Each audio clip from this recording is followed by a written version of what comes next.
Ooh, ooh, ooh.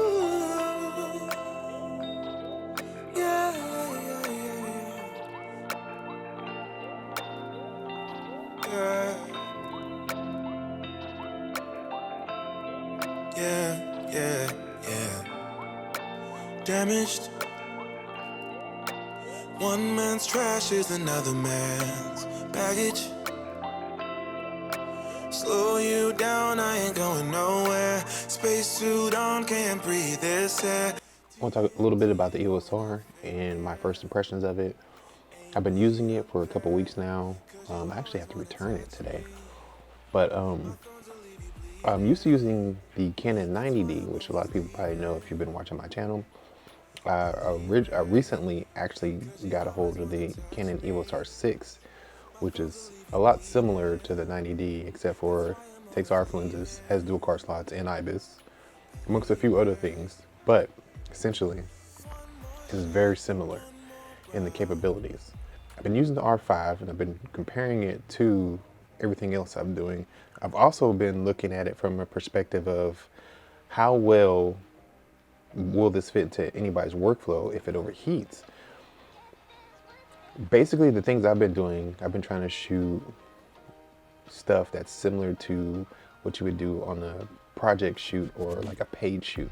So I've been trying to do commercials, commercial style content, doing product photos. I've been trying to do interview style shots.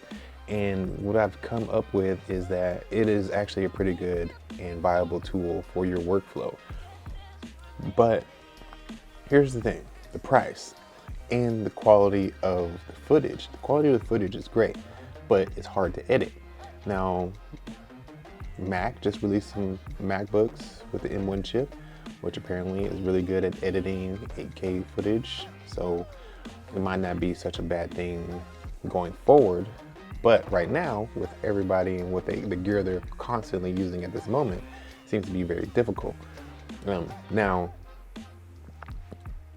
codecs and quality aside, this camera does 8K RAW, 8K all-wide, 8K IPB. That's how high the resolution goes up to, but it does UHD and DCI mode, which the DCI mode is a 1.9 to 1 aspect ratio, and the regular UHD is a 1.78 to 1 aspect ratio. And if you don't know what that means,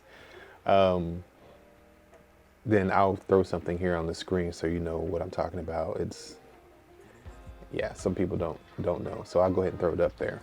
But the 4K and the 8K have those aspect ratios, and the 1080p, I think the 1080p only films up to 60 frames per second, which was shocking because it films in 4K 120, but not 1080 120. The option's not even there. But you can film in 1080 120 in the R6 and in the Canon 90D, but not the R5.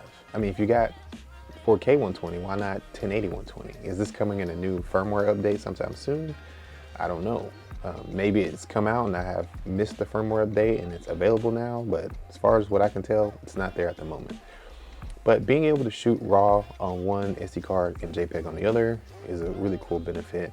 The downside is some people might spend a grip on this camera and a lens and not be able to get a CF Express card, but only be able to afford the SD card. So for a while, you're going to be filming in IPB in every mode, and you're not going to be able to film 4K 120. This camera does have a lot of great features. It is almost identical in as far as like the body and what is available within your peripheral as the Canon EOS R. It is a bit beefier and a bit heavier than the Canon EOS R, which is nice. Still uses the LPN6 battery, except for it has the newer upgraded version of that battery, which can go very well with the Canon 90D as well. I keep saying it because it almost seems like the 90D was a test dummy for the 90D, and the M6 Mark II were like test dummies for what they brought out now. Just my opinion. But LCD display is phenomenal. It's way, way better than the R6. It's marginally better than the 90D. The LCD top display seems sometimes pointless. It is good to have, but hard dials like how the R6 have and how some of the cameras like the Rebel series have is always appreciated. Having to hit the mode and switch and do all this stuff seems a bit cumbersome when you can just go and twist the knob real quick. Just my personal opinion. It's not that bad. I don't hate it. It's just after using the R6 and then using the R5, I realized I kind of like how the R6 is set up. I'd rather have that setting in the R5 if they could have put that on there instead of having the LCD. Now, most people would see this more as a professional thing to have the LCD display up there, but having the mode buttons for you to switch from video to photo to me is ridiculous.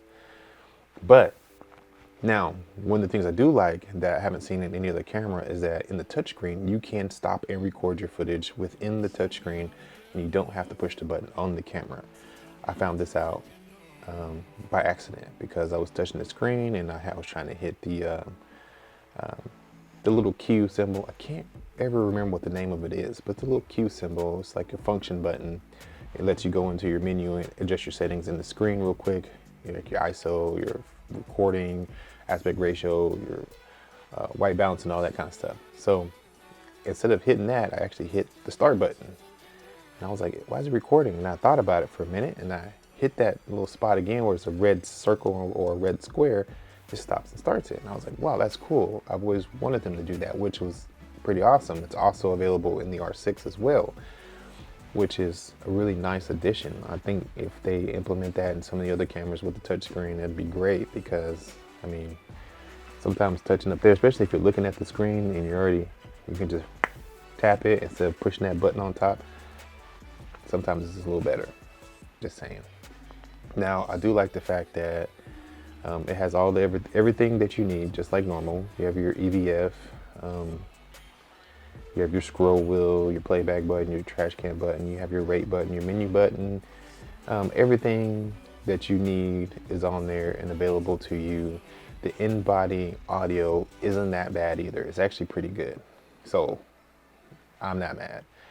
But to get one of these, by the time you spend the money on this one, you could have bought a Canon C70, just saying, and then had a proper cinema camera with cinema features. I mean, just if you're getting it just because you want the 8K, then, you know, unless you got a $10,000 computer or one of the new MacBooks, then slow your roll, buddy. you might not like what you're getting. But with all that being said, I love the R5. It's great. I keep feeling the need to want to just get the R6 instead of the R5 though. Maybe it's because I haven't had the R5 long enough to really like appreciate it, or maybe it's because filming in 8K seems a bit of a stretch and unnecessary in most situations. Now it is great when I want to crop in and do a lot of stuff, but it does still feel like a stretch. But anyways, I'm gonna, mix some material in here as I'm talking, but essentially all I really wanted to talk about was all the good capabilities of it. I'm losing battery on the camera I'm filming with because I'm not filming on the R5 at the moment, but I will switch to the R5 when this dies. But this is the R5 with the 24-105 lens on it. I know it's probably blurry because this other camera doesn't have autofocus. It is a Rebel series because I didn't have another one available at the moment. Flip out screen, which then you flip back in. The LPM battery.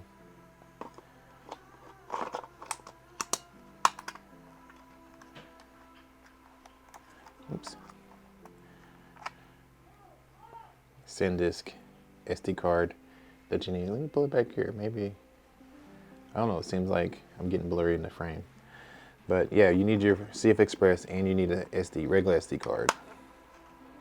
But yeah, this is a dope camera.